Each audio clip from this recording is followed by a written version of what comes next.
Bonjour à tous, merci d'être venus à ce talk qui va parler de multitenancy et d'authentification. Donc ça s'appelle les ingrédients multitenancy et authentification pour une distribution K8S open source française. J'ai pas réussi à faire plus court, je suis désolé. Le moins important là-dedans, c'est les ingrédients. En fait, ce qu'on va raconter dans ce talk, c'est des technologies et des techniques qui ont été utilisées dans le cadre d'un K8S, mais vous allez pouvoir l'utiliser dans vos clusters sans aucun problème. Par contre, ce sera à vous de faire la recette finale et ce sera à vous de l'adapter à votre contexte. Pour la partie agenda, je ne me suis pas foulé, hein. On va présenter ce que c'est Kubo, on va faire le multi-tenancy, l'authentification, et puis après on va tester les démos, et c'est là où il y aura peut-être des problèmes. Premier disclaimer et unique disclaimer, ce talk n'est pas une démonstration de Kubo. Alors on va voir juste après ce que c'est Kubo, mais il faut bien avoir conscience, ce n'est pas une démonstration de Kubo qu'il y a dedans. C'est un peu ironique parce que juste après je vous ai dit qu'on va avoir une démo, mais on va avoir une démo des technologies qui sont utilisées au sein de Kubo.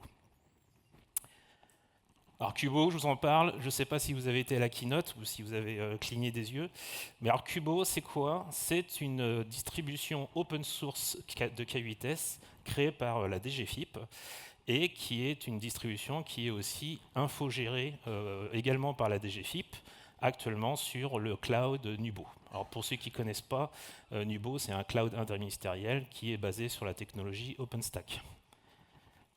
Kubo a aussi une vocation à être un déploiement hybride. Donc actuellement il est sur Nubo, il y a des implémentations Scaleway, Outscale et OVH qui vont être mis en place dans le futur. Mais comme c'est une distribution open source, vous pouvez aussi l'infogérer chez vous hein, sans aucun problème. La souveraineté, on va en parler à tous les talks, je pense, de cette problématique-là. Donc c'est une solution française, faite au maximum avec des solutions open source françaises ou européennes, hein, quand on ne peut pas trouver dedans. Namespace as a service, donc ça va être l'idée du talk, donc je n'en parle pas plus. Sécurité par design, donc Renaud Fleury vous en a parlé lors de la keynote, on a fait un effort particulier notamment sur tout ce qui est ségrégation réseau pour que justement on puisse sécuriser naturellement nos clusters. Authentification forte, c'est exactement ce qu'on va voir tout de suite dans le talk. Et catalogue d'opérateurs. Alors ce qu'il faut bien comprendre dans Kubo, vous n'êtes pas cluster admin, donc vous n'avez pas tous les droits dans les clusters. Donc par exemple, vous ne pouvez pas installer des opérateurs. Donc pour pallier à ce problème-là, en fait, dans la partie open source, il y a un catalogue d'opérateurs qui va être fourni, qui vous permettra via une interface en fait de pouvoir installer vos opérateurs favoris. Petit slide sur l'architecture d'infrastructure, juste pour qu'on voit un petit peu où est-ce que se situe tout ce chose-là. On a un tenant OpenStack Nubo actuellement. Donc c'est un tenant, donc c'est du YAS, donc il n'y a rien du tout. Il faut créer les VM, les groupes de sécurité et compagnie. Donc on va créer nos VM et après dessus on va poser un cluster Kubernetes. Donc le talk, tout le talk va se passer à partir de cet endroit-là. Tout ce qui est VM, groupe de sécurité, tout ça, c'est complètement absent. On n'en parlera pas du tout. Maintenant, il est temps que je vous présente CND Land Paris. Donc CND Land Paris, c'est le nouveau parc d'attractions qu'on va construire ensemble. Et donc l'idée, c'est de faire une petite métaphore sur où est-ce que ça va se situer. Donc votre parc d'attractions, c'est le cluster. Vous avez toutes les infrastructures communes, les chemins, l'électricité, l'eau qui, elle, est fournie par le cluster. Et puis après, vous avez vos attractions qui, eux, sont des namespaces. Et après, on voit qu'actuellement, il y a deux zones, hein, une zone en haut à gauche et à droite, qui vont être en construction. Donc c'est ce qu'on va faire pendant ce talk. On va construire une zone qui aura le thème espace et une zone qui aura le thème pirate. Les deux sont bien sûr créés par des sociétés différentes, hein, parce qu'il faut du design et tout ça, donc il ne faut pas mélanger. Et après, pour rentrer sur le parc, en fait, vous avez deux solutions. Soit vous êtes visiteur et vous payez un billet, soit vous y travaillez et vous avez un badge authentifié. À partir de maintenant, jusqu'à la fin du talk, on parlera uniquement des gens qui travaillent dans le parc et pas des visiteurs. Multitenancy, donc pour parler de multitenancy, rien de vaut une petite définition, et on va commencer par celle de Wikipédia pour qu'on parle bien de la même chose. Le multitenancy en informatique, c'est le principe d'architecture logicielle permettant à un logiciel de servir plusieurs organisations clientes à partir d'une seule installation. En clair, vous n'êtes pas tout seul sur le cluster. Maintenant, il y a ce concept-là, en fait, il a différentes variantes qui sont plus des variantes fonctionnelles que techniques. C'est-à-dire qu'en gros, on peut tolérer des fois une certaine porosité dans cette multitenancy. Donc, par exemple, sur Kubernetes, il parle de multi-tenancy par équipe. Donc, vous pouvez imaginer une équipe de charpentiers ou de décors pour votre attraction, où là, on peut avoir des workloads qui peuvent communiquer entre eux, ou bien des objets communs qui peuvent être propagés entre différentes namespaces, tout en gardant un certain cloisonnement. Après, on a aussi la multi-tenancy par commanditaire. Si vous allez travailler dans un autre parc d'attractions, là, vous imaginez bien qu'il faut une isolation forte et stricte. Bon, spoiler, côté Kubo, on a eu à traiter les deux cas, entre guillemets, et on pourra en discuter un petit peu après, comment on a fait.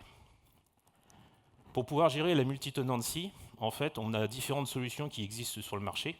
La première, c'est namespace avec des airbags, on va en parler aussi, plus différentes solutions, KCP, vCluster, et même le multi-cluster, finalement, est une sorte de multi-tenancy, même si elle est un petit peu extrême, en tout cas. De notre côté Kubo, on a commencé par étudier une solution qui s'appelle HNC. Donc HNC Controller, c'est une solution qui fait partie du Kubernetes SIG, donc du groupement Kubernetes consacré à la multi-tenancy. Et l'idée de ce projet-là, c'était de pouvoir faire un namespace root. Et dans le namespace root, vous mettez des objets que vous voulez dedans, des secrets, des config maps, tout ça. Et vous étiez capable après de créer des sub-namespaces et eux-mêmes des sous-namespaces et faire transiter les objets à votre choix dans tous les namespaces ou seulement certains, suivant des labels. Donc ça marchait assez bien. On a même fait des tests avec une centaine de namespaces horizontaux et 200 namespaces en profondeur. Le cluster il tirait un petit peu la langue, mais ça marchait bien, il n'y avait pas de souci. Par contre, quand on a fait des issues sur le projet, on a vu que ça répondait pas trop et qu'il n'y avait pas trop de commits, donc on a été voir les réunions en fait, du projet. Et après 2-3 réunions, en fait, ils en ont convenu que par manque de mainteneurs et d'adoption, ils ont archivé le projet. Donc si jamais vous voulez reprendre le projet, il est toujours là et il est prêt à être repris. Du coup, on s'est retourné vers une autre solution qui s'appelle Capsule. Capsule, c'est une solution qui est SNCF Landscape Sandbox. Elle est sous licence Apache 2.0. Et le but de Capsule, c'est de vous donner l'impression d'être le plus possible cluster admin, alors que vous ne l'êtes pas, très clairement. Et il y a notamment un effort particulier sur le contrôle fin des ressources. Donc c'est ce qu'on va voir tout du long du reste du talk et lors des démos. Donc votre cluster, pour mettre comment ça fonctionne, votre cluster parc d'attractions, la CND Land, lui, il va avoir un nouvel objet, qui est un objet qui est apporté par Capsule, qui est un objet tenant. Et votre objet tenant, en fait, on va pouvoir en créer deux, donc un tenant espace et un tenant pirate. Bon, l'inconvénient, c'est que là, vous voyez, on utilise le mot tenant, et en dessous, on a un tenant OpenStack. C'est le même mot, c'est deux choses qui n'ont rien à voir. Si ce n'est que c'est des contenants dans les deux cas. Donc à partir de maintenant jusqu'à la fin du talk, je parlerai toujours de tenants et ça sera les tenants en capsule. Les tenants OpenStack, Nubo, on va plus en parler. Et donc les tenants, ça permet d'avoir une isolation entre le cluster et le côté namespace. Ce qui fait que dedans, vous pouvez créer dans chaque tenant vos namespaces qui seront vos attractions que vous allez vouloir construire. Donc Starpiece, Space Hill, Pirate Island.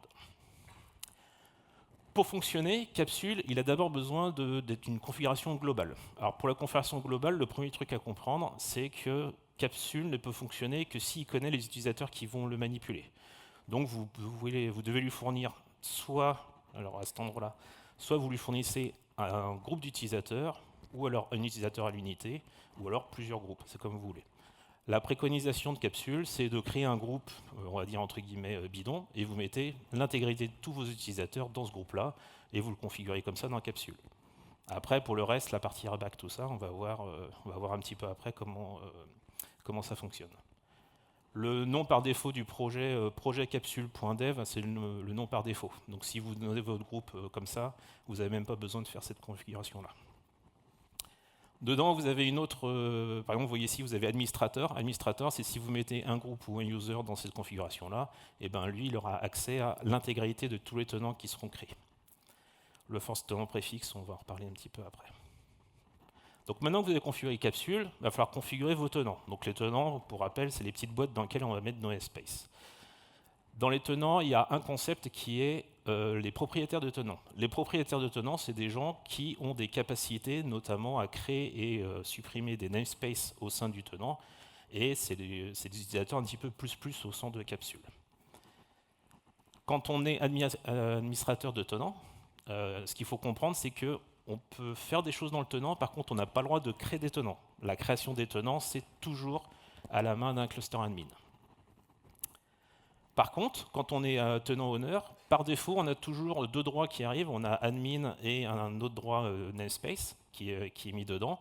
Mais vous pouvez surcharger ces groupes-là ou les entre guillemets sous-charger. Donc là, dans le cas où je mets ici le groupe honneur, il aura les droits admin, full admin. Par contre, le groupe user, il a juste le droit edit. Donc il y a certains objets qu'il n'aura pas le droit en plus. Par contre, si vous voulez juste avoir un utilisateur view, j'aurais pu rajouter en dessous un utilisateur view. Mais ce qu'il faut savoir, c'est que dans Capsule, si vous faites ça, par définition, et ça pour le coup c'est Capsule qui l'impose, les gens qui sont honneurs ont le droit de créer et de supprimer des namespaces. Donc vous avouez que ça la fout un petit peu mal pour quelqu'un qui serait juste avec les droits view. Donc pour ça, Capsule, en tout cas le tenant a une autre particularité qui est l'additionnal role binding. Là-dessus, qu'est-ce que va faire Capsule? Il va distribuer automatiquement le role binding entre readers et view. Alors je ne sais plus, ouais, c'est ça. Donc on peut voir ici, readers et view, dans tous les namespaces qui vont être créés. Ce qui fait que vous n'aurez pas besoin de vous en occuper, ça va être transparent pour vous. Maintenant, ce qu'il faut savoir aussi, c'est que Capsule, ça ne vous permet, quand vous êtes dans Capsule, utilisateur de Capsule, vous ne pouvez gérer que des objets qui sont namescopés. Tout ce qui est objet cluster scope, vous n'y avez pas le droit. Alors, ce qui fait que, par exemple, quand vous voulez faire un kubectl get namespace, vous allez avoir l'erreur qui est là-haut. Donc vous vous rendez compte que ça peut être un petit peu problématique de ne pas pouvoir voir ces namespaces en tant qu'utilisateur. Donc Capsule a créé un autre projet qui s'appelle Capsule Proxy. Que ce soit Capsule ou Capsule Proxy, c'est deux projets qui s'installent via des chartes Helm, donc avec rien de particulier à ce niveau-là. Et Capsule Proxy, lui, c'est un projet qui va venir intercepter vos requêtes. Donc en gros, vous n'allez plus directement attaquer la Kube API Server, vous allez passer par un ingress ou un HTTP route, et lui va attaquer un service, le service Capsule Proxy, qui va, entre guillemets, hacker ou processer votre requête, utilisez le mot que vous voulez, et va vous donner des droits en plus.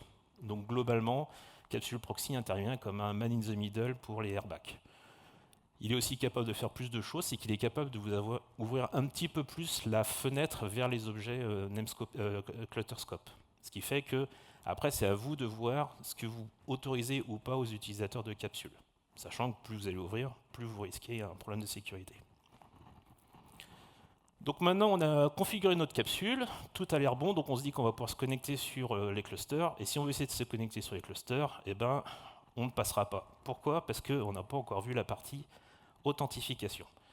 Sur la partie authentification, on a globalement un IDP. Donc là, ici, j'ai mis Keycloak, mais ça peut être n'importe quel IDP, à qui on va demander une identité. Il va nous fournir notre badge pour pouvoir se connecter et le badge, on va le fournir à Kubernetes, qui va nous dire c'est bon. Pour ceux qui connaissent parfaitement le protocole OIDC, vous avez 2 minutes 30 de sieste, parce qu'on va rappeler ce protocole-là, pour une raison très simple, c'est qu'on a rajouté une brique en plus qui s'appelle kubelogin.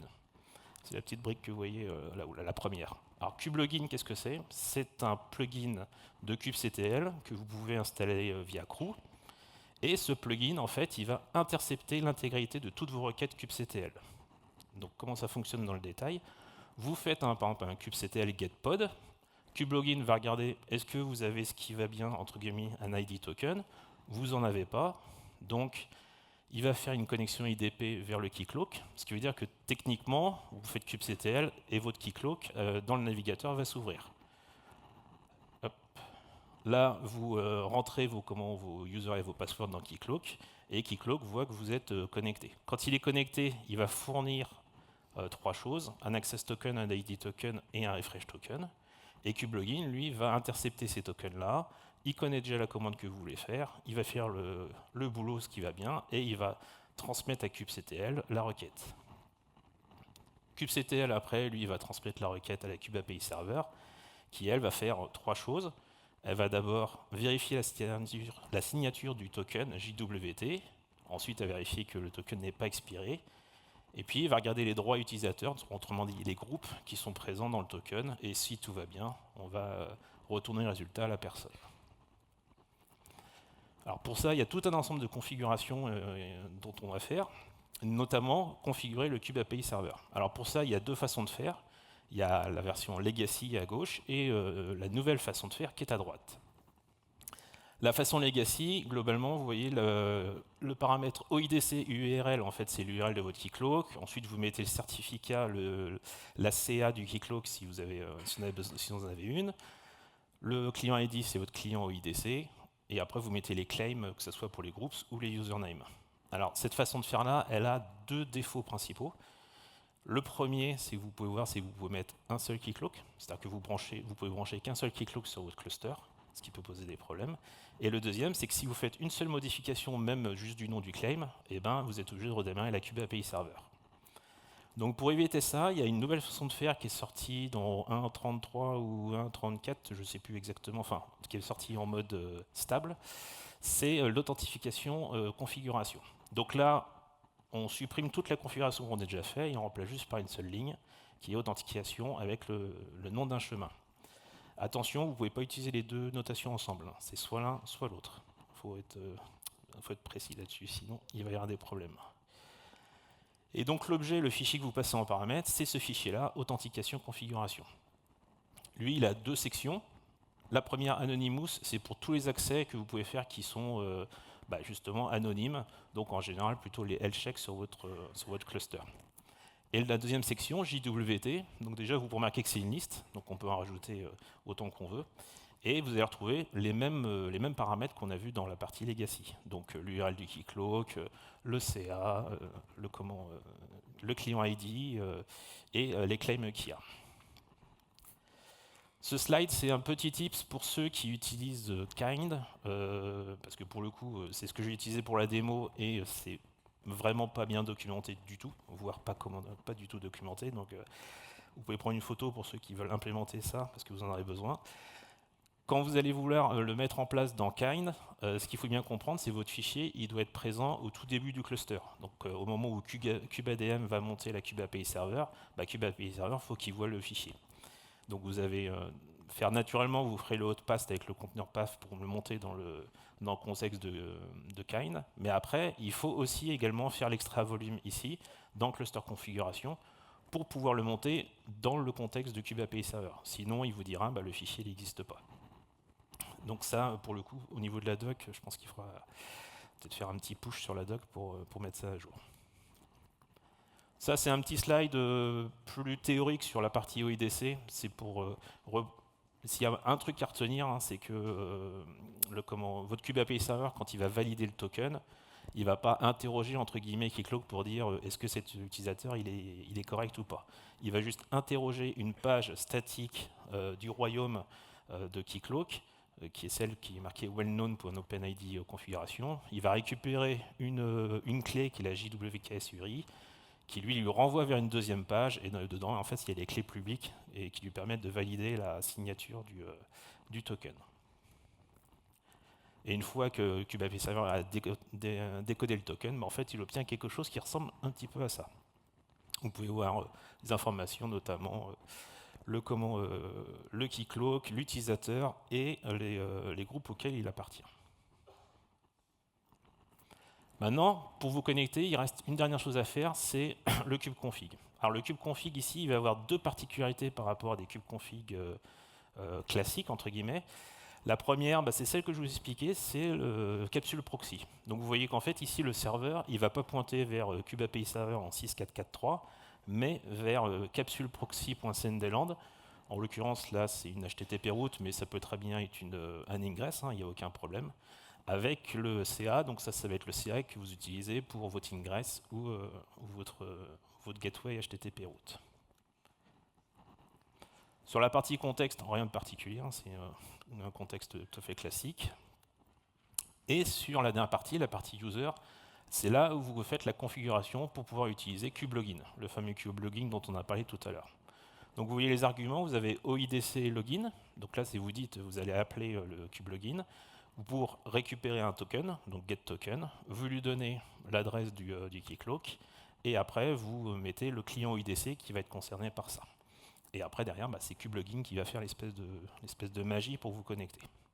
Alors, petite précision que je n'ai pas dit, le mécanisme de gestion des tokens peut marcher sans kubelogin. Par contre, ce sera à vous de faire la récupération du token à la main, le mettre comme il faut dans la requête et la relancer.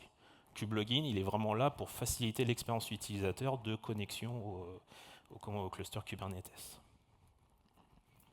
Donc maintenant qu'on a notre parc d'attractions, on a rajouté des fonctionnalités dedans qui sont en fait le tenant qui lui va représenter une des zones en construction. Donc là on a les deux zones en construction.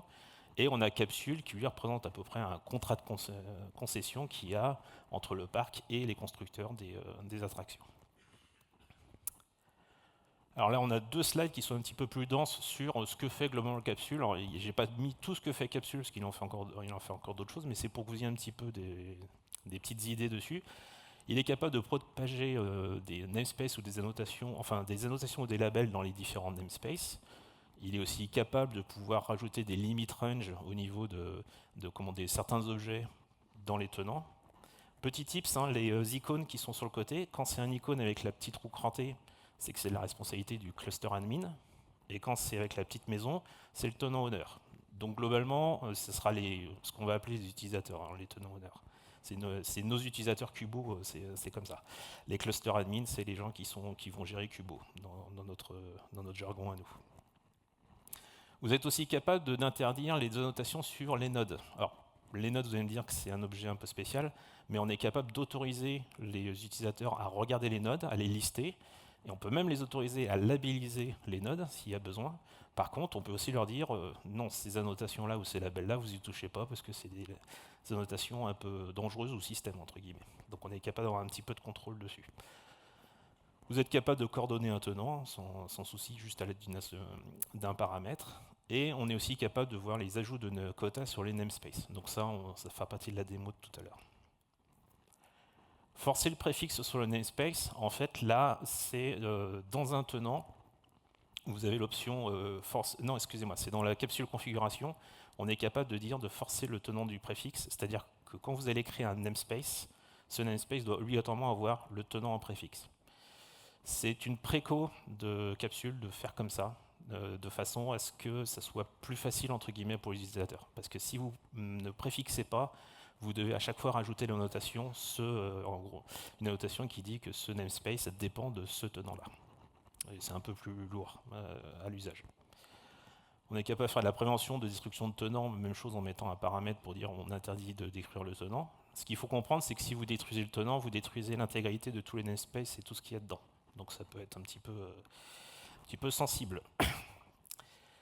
On a une capacité à proxifier des objets cubes, notamment voilà, les global tenance resources et des objets hors tenants. Donc ça, on va en discuter juste après, ça va être dans la démo. Ça, c'est un exemple pour vous montrer un petit peu comment fonctionnent tous les objets qui sont dans Capsule. Et c'est pour voir un petit peu... Alors, c'est rien de révolutionnaire par rapport à ce que vous connaissez sur Cube d'habitude, mais c'est juste pour vous montrer. Là, ici, l'objet, c'est un global tenant de resources. Donc, le use case, c'est vous êtes cluster admin, vous avez, par exemple, un secret, on va dire... genre, je sais pas moi, un config pour se connecter sur Arbor ou sur Docker, peu importe, et vous voulez que ce secret-là ou cette config-là soit propagée dans l'ensemble des namespaces pour qu'elle soit accessible à tous les utilisateurs. Donc vous allez utiliser un global tenant de resources, vous allez sélectionner le cluster, enfin les tenants ou les tenants que vous voulez utiliser, donc en l'occurrence là ce sera le tenant espace. Et après, dedans, vous avez un namespace item qui va être, là, il faut le lire comme ça, c'est donc un secret qui est présent dans le namespace infra et qui a le label type pull request. Si vous avez 3 secrets qui répondent à ça, les 3 secrets seront propagés dans le namespace. Ensuite, sur la partie quota ressources. Alors, sur la partie quota ressources, on a deux pendants. Sur la partie gauche, vous avez le ressource pool. Donc lui, il est à la main des cluster admin. Et c'est eux qui vont dire, par exemple, sur le tenant espace, on va autoriser 4 services, 2 CPU, 2 requests de CPU aussi. Donc là, c'est vous qui voyez, c'est ce que vous donnez entre guillemets à manger aux utilisateurs, ce que vous leur autorisez au maximum. Mais après, avec Capsule, vous avez un autre objet qui c'est le resource pool claim. Et le resource pool claim, lui, il est capable de, entre guillemets, subdiviser ce total qui est du resource pool. En fait, ça permet à des gens qui sont tenants-honneurs de dire mon namespace qui va être plus, entre guillemets, pour de la prod, je suis capable de lui mettre plus de CPU, par exemple, qu'un namespace de dev.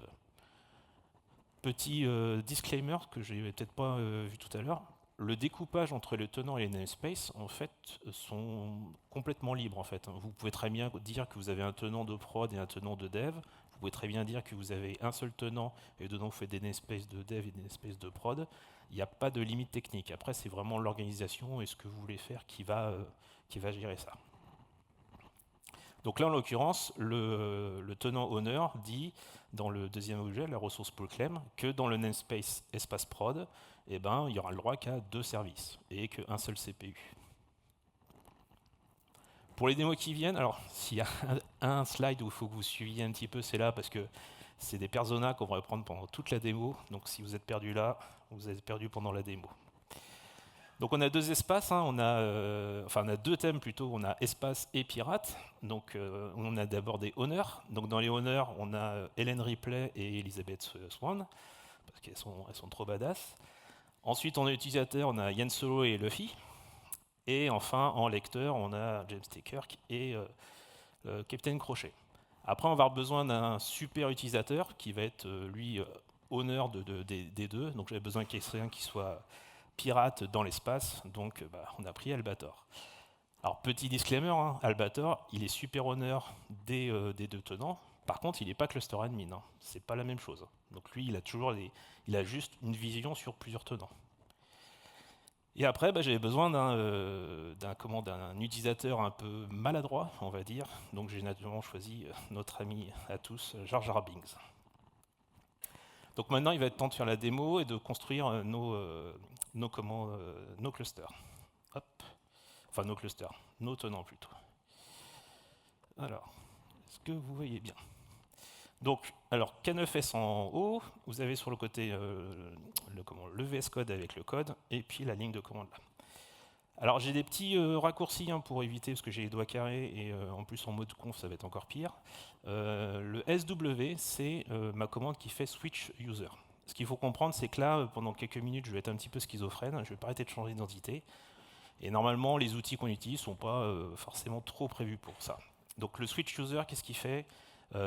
Il va juste faire un kubectl config use context avec le bon nom, et il va aussi faire un kubectl auth ou ami pour voir qui je suis, et surtout faire un vrai appel à kubectl pour vous montrer comment fonctionne ça. Donc le SW, bien comprendre, c'est juste un shell chez moi personnel, donc c'est vraiment pour la démo. Là, ce que vous voyez en fait dans le kubeconfig de Helen Ripley, donc Helen Ripley pour rappel, c'est celle qui est tenant honneur. Vous avez 2 paramètres là, qui sont username et password. Je vais les supprimer dans la première fois pour vous montrer comment ça fonctionne. Donc là, je me connecte en tant qu'admin. Vous voyez que rien de particulier, je suis Kubernetes admin. Et si je fais un kgetNS, on voit que j'ai accès à tous les namespaces du cluster. Donc jusque-là, rien de particulier. Par contre, maintenant, si je me mets en tant que Helen Ripley, là, il va se passer toute la mécanique que je vous expliquais tout à l'heure. C'était qu'en gros, normalement, si tout va bien, le kubelogin va intercepter ma config, va voir que je ne suis pas authentifié, et va me demander de m'authentifier. Donc là, il fait ça. Il est en train d'ouvrir mon keycloak. Le keycloak, il a bien ouvert sur le bon royaume. Et là, je m'authentifie en tant que Helen Ripley. Hop. Il me dit que je suis authentifié.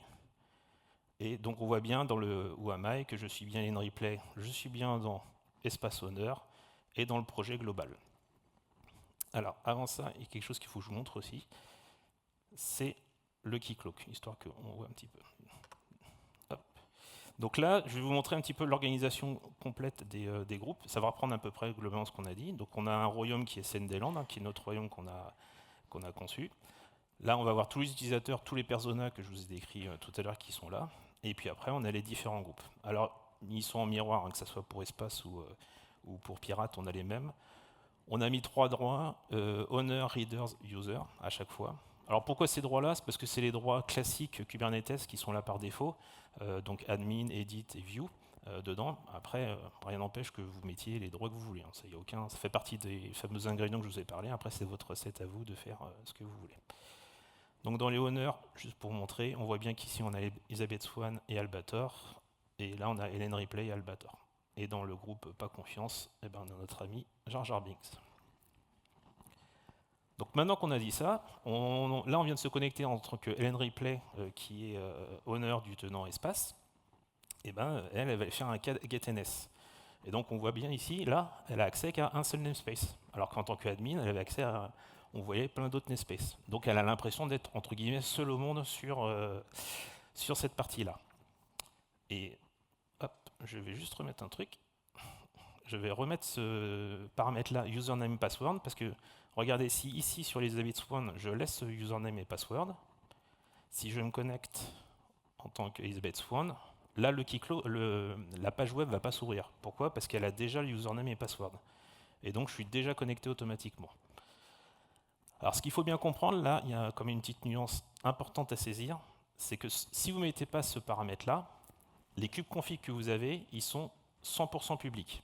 Vous n'avez pas d'authentification dessus. Donc vous pouvez les distribuer même publiquement, parce que dedans vous avez juste la CA, mais la CA c'est une clé publique, donc vous n'avez aucun problème pour les communiquer. Si vous rajoutez username password, là du coup c'est plus du tout le cas, qu'on soit d'accord. Et deuxième disclaimer important, si vos identités sont importées dans le royaume via Identity Provider ou User Federation, bah, ce mécanisme-là ne pourra pas marcher. Pourquoi? Parce que dans le royaume CNDLand, en l'occurrence, bah, lui, il ne connaît pas le mot de passe, hein, si vous faites un import d'utilisateur via Identity Provider ou User Federation. Donc ce ne sera pas possible, ça ne pourra pas marcher.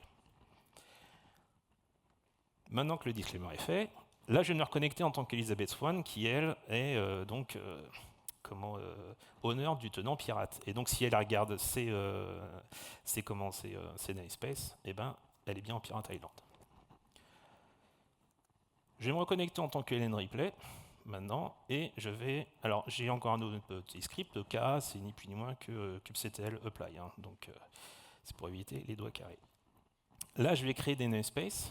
Je vais créer 3 namespaces, une espèce de dev, de pré-prod et de prod, dans lequel je vais mettre des labels juste dedans, environnement AMO qu'on va utiliser juste après.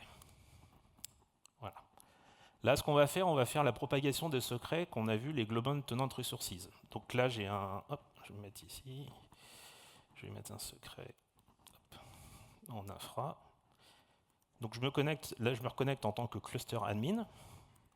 Je suis cluster admin, je vais créer un secret. Donc, K01. Là, normalement, on doit voir mon secret qui vient d'apparaître, ici. Et du coup, maintenant, qu'est-ce que je veux faire? C'est que je veux que ce secret-là se propage dans l'ensemble de tous les namespaces de mes utilisateurs. Donc, je vais utiliser un objet global tenant resources avec tout ce que je vous ai décrit tout à l'heure, le nom du tenant selector et le secret qu'il y a dedans. Donc, si je me mets ici, hop, en tant qu'espace, on voit que là, pour l'instant, j'ai juste 2 secrets. Et si je mets, c'est quoi? C'est 0,2. Si je fais ça, on va voir que ça va propager dans tous les namespaces. Donc, y compris la dev, pré-prod, prod et star. Et alors, ce qui est intéressant, c'est si je me mets par exemple aussi en Ellen Ripley, ce que je vous ai parlé du force context, en fait, si je veux créer un namespace ici, hop, et que je veux l'appeler Toto par exemple, eh ben, il ne va pas vouloir. Il ne va pas vouloir parce que dans la configuration, on a forcé le préfixe et il veut absolument avoir le nom du tenant dans le préfixe.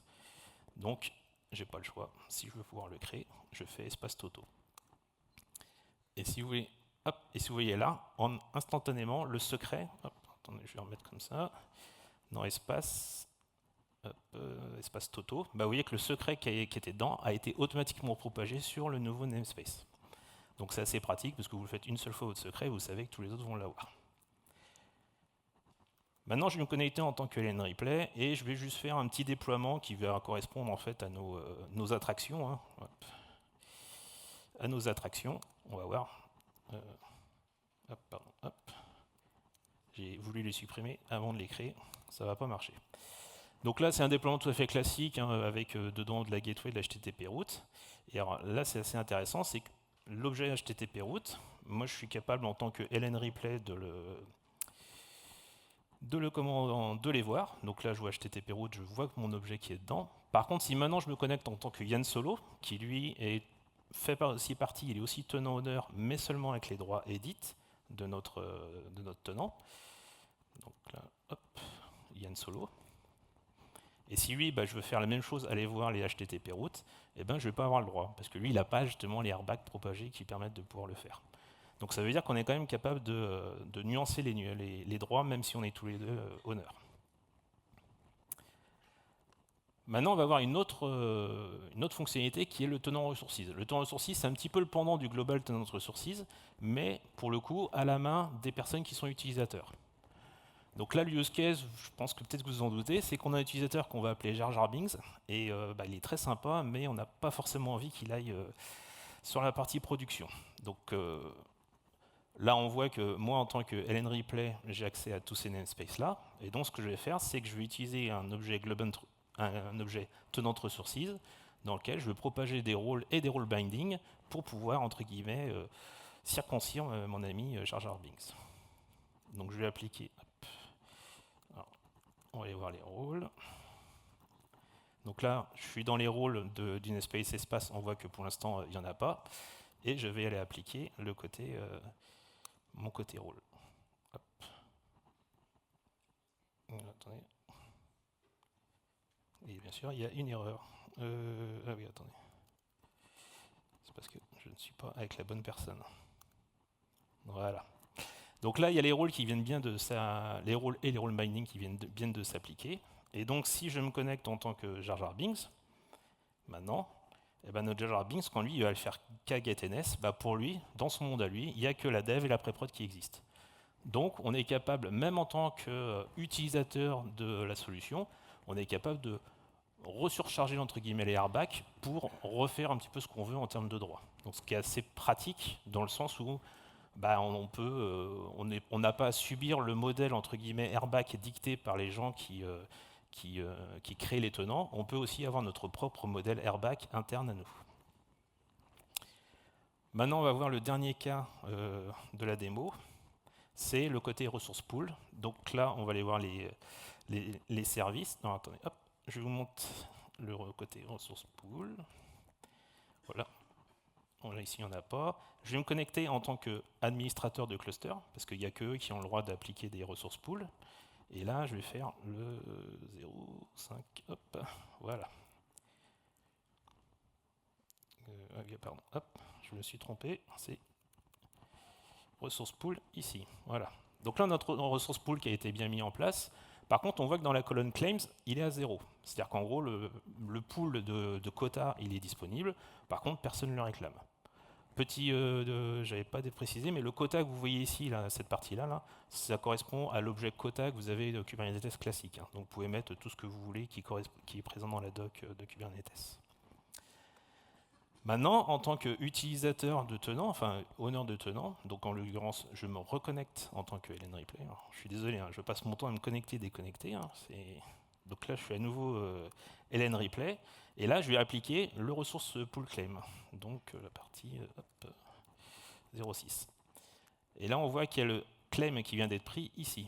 Donc, c'est-à-dire qu'en gros, notre ressource, elle va pouvoir être appliquée. Si je vais voir maintenant les services, on voit sur la partie espace, on voit qu'actuellement, on a 4 services. Donc, si je veux créer un 5e service, je vais pouvoir le faire via le code. Alors, c'est juste un service basique, hein, rien de particulier hein, sur ça. Je vais créer mon service, donc le 5e, ça va être bon, je vais être capable de le créer. Par contre, à partir de là, ça ne va pas être possible parce que quand je vais vouloir créer le suivant, donc, hop, le suivant, je ne vais pas y arriver. Hop, le suivant. Là, je vais être interdit parce que on a précisé qu'on voulait seulement 2 services dans le namespace espace star et on n'en veut pas plus. Et donc du coup, en tant que en tant que tenant honneur, on est capable nous aussi de pouvoir remettre des quotas et limiter les ressources pour nos utilisateurs aussi internes à nous. Hop. Et je crois que c'est tout, c'est fini. Maintenant voilà notre. Ah si, je vous ai pas montré quelque chose, je n'ai pas montré quand même. Hop, juste pour finir. On a donc, si tout va bien, voilà, on a donc nos espaces de dev qui a bien été déployé, on a l'espace de pré-prod qui a bien été déployé, et maintenant on a nos attractions, donc l'attraction espace et l'attraction pirate, qui elles ont bien été déployées dans les bons namespaces et tout va bien. Donc du coup, maintenant notre parc d'attraction, il est fini, ainsi que ce talk. Je vous remercie d'avoir écouté. Vous pouvez avoir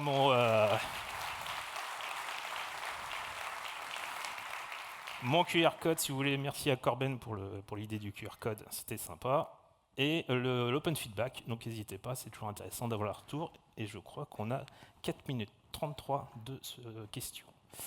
N'hésitez pas, c'est la première la plus dure. Si vous avez des questions, c'est maintenant. Alors je crois qu'il y a des bénévoles qui peuvent amener un micro. C'est le cas ou c'est moi qui cours? Juste avant, je voulais saluer l'équipe Cubo qui était là et leur dire merci pour le soutien. Merci l'équipe de Cubo d'être là.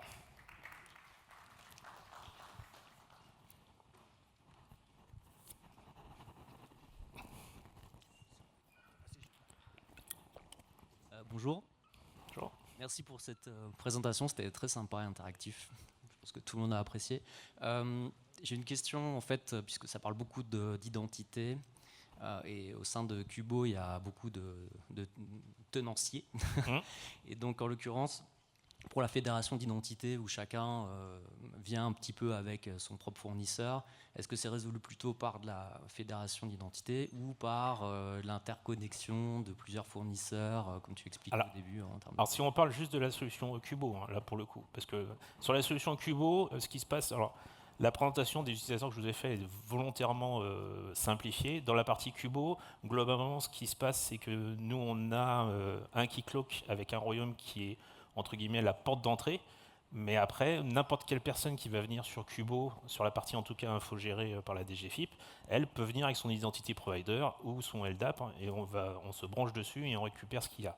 Le pourquoi ça passe par nous, c'est parce que entre guillemets, on force certains groupes pour proposer par défaut justement des droits, notamment les 3 groupes que vous voyez là, admin, user, view, on les propose par défaut, ce qui fait que c'est transparent pour les gens. Ils arrivent, ils ont déjà leurs droits dedans, et du coup c'est une facilité pour eux. Mais après, s'ils veulent recréer leur propre airbag dedans, il n'y a aucun problème, ils peuvent le faire, comme je vais le montrer là. Oui, si, on entend toujours. Pardon. J'ai une deuxième question, j'en profite, sauf si quelqu'un en a une. Mais on va dire dans l'écosystème autour de ça, il y a quand même chez vos copains de la Dinium tout ce qui est France Connect, ProConnect. Est-ce que c'est quelque chose qui est vraiment pensé autour de cet écosystème d'identité? Alors, penser autour, non, mais par contre, oui, on intégrera sûrement ces solutions-là dans Cubo, c'est quasi sûr. Oui, voilà. Actuellement, c'est pas. Actuellement, c'est pas le cas. C'est pas le cas. Alors, pour information, je ne sais plus si je l'ai dit, Cubo n'est pas encore en production. Il sera en production à octobre 2026. Donc, l'équipe, on a tous encore un petit peu de boulot à faire avant de livrer la copie. Mais oui, ça sera dans les. On aura des. On va intégrer ce genre de solution, ça c'est sûr. Bon courage pour ça. En tout cas, c'est super. Ok, merci. Il y a le temps pour une micro-question, s'il y a quelqu'un qui a une micro-question. Plutôt en bas, parce que j'ai pas envie de faire de sport. Ah mince, c'est en haut.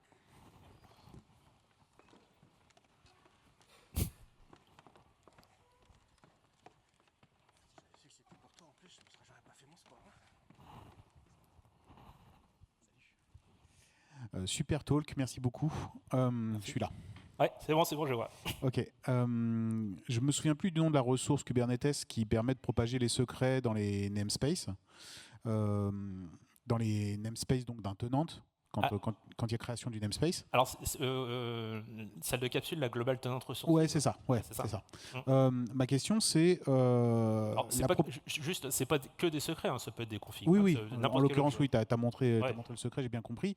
La question, c'est est-ce que c'est uniquement une propagation à la création du namespace, ou est-ce qu'il y a une véritable synchronisation quand on met, par exemple, à jour le secret initial? Il y a une synchronisation.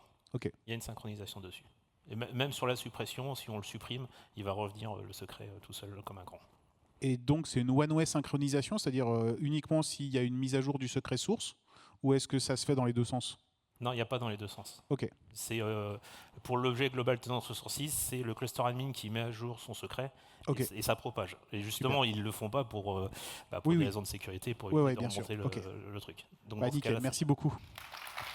Merci beaucoup, Vincent.